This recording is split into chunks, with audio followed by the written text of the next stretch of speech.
Most of your thoughts today weren't yours. They drifted in from conversations you overheard, headlines you skimmed, anxieties someone else planted in your morning.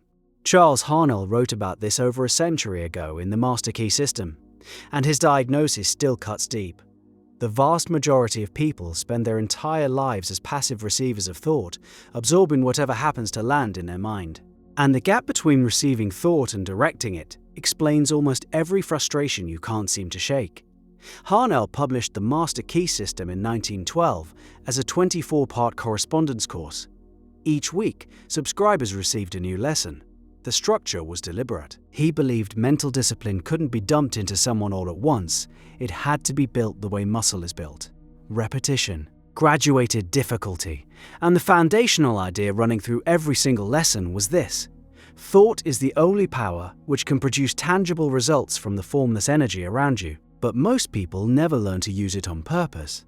Think about what happens when you sit in silence for 60 seconds. Your mind fills itself, worries arrive, fragments of songs, a conversation from 3 days ago replays. A vague sense of dread about something you can't even name. You didn't choose any of it. That's receiving. And Haanel argued that this is the default state for almost everyone, almost all the time, even when they believe they're thinking clearly. The distinction he drew was surgical. A receiver picks up whatever signal is strongest. A director chooses the frequency. Same mind, same capacity, completely different results. And the reason most people stay stuck on the receiving end has less to do with intelligence or willpower than you'd expect. Haanel pointed to something he called the world within. His framework split reality into two domains: the world within, which is your mental life, and the world without, which is everything you can observe and measure. His central claim was that the world within is creative. It causes. The world without is a result, an effect. Most people reverse this relationship. They look at their external circumstances, react emotionally, and assume the reaction is thinking. A bill arrives. Anxiety fires. The mind races through worst-case scenarios. That entire sequence feels like thought. Haanel would say it's just reception, the external world sending a signal, and the mind accepting it without question. So what does directed thought actually look like? Haanel described it as holding a single idea in conscious awareness, examining it from every angle, and refusing to let the mind wander until the idea has been fully developed. That sounds simple. Try it for 30 seconds and you'll discover something uncomfortable. Your mind fights you. It bucks like something restrained. The pull toward distraction is almost physical, a restlessness behind your eyes, an itch to check something, anything. That resistance is the exact boundary between receiving and directing. Every person who has tried meditation recognizes this moment. Haanel identified it decades before mindfulness became a wellness trend, and his explanation was more mechanical than spiritual. He compared the undisciplined mind to a ship without a rudder.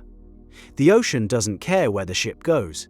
Waves push it wherever they happen to push. A rudder changes the entire equation. Same ocean, same waves, but now there's a chosen direction. The rudder is attention. Sustained, voluntary attention. And Haanel believed this capacity could be trained the way you train any skill, starting with absurdly small exercises and building towards something that reshapes how you experience reality. His weekly exercises reflected this. Early lessons asked students to sit still in a specific posture for 15 minutes. Just sit. Control the body first. Later lessons added a mental component. Hold a single image in your mind without letting it shift or dissolve.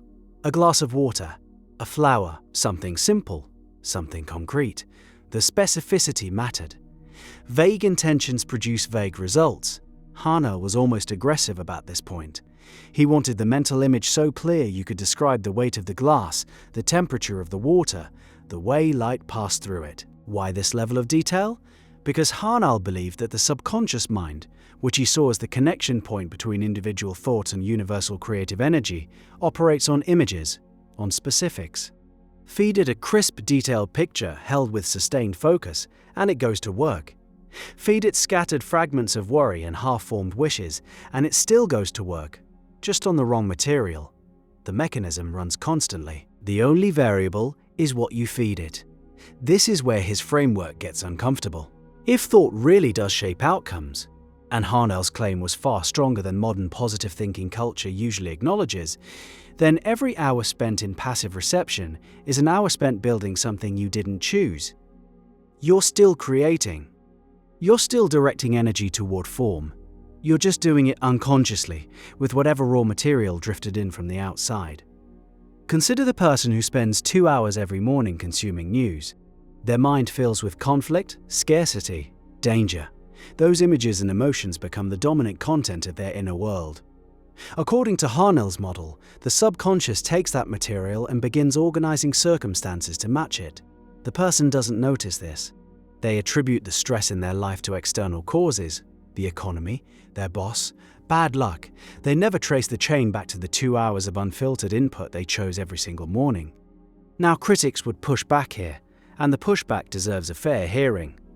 Haanel's framework can sound like it blames people for their circumstances, including circumstances no amount of positive thinking could prevent: illness, systemic injustice, accidents of geography. That's a real limitation.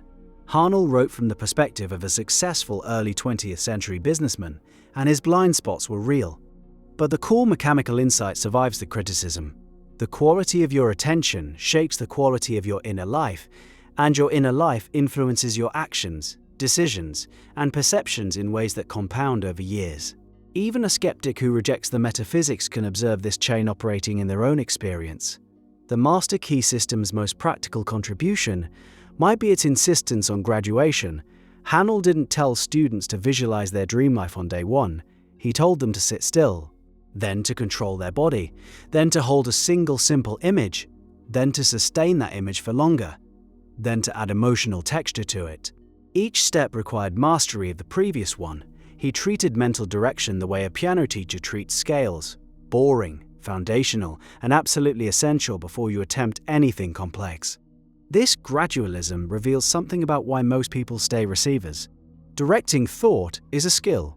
Skills require practice, and the practice itself is unglamorous. Sitting still for 15 minutes, holding the image of a glass of water, noticing when your attention drifts and pulling it back. There's no dopamine hit in that. There's no visible progress for weeks. The person expecting transformation after one session quits before the real changes begin.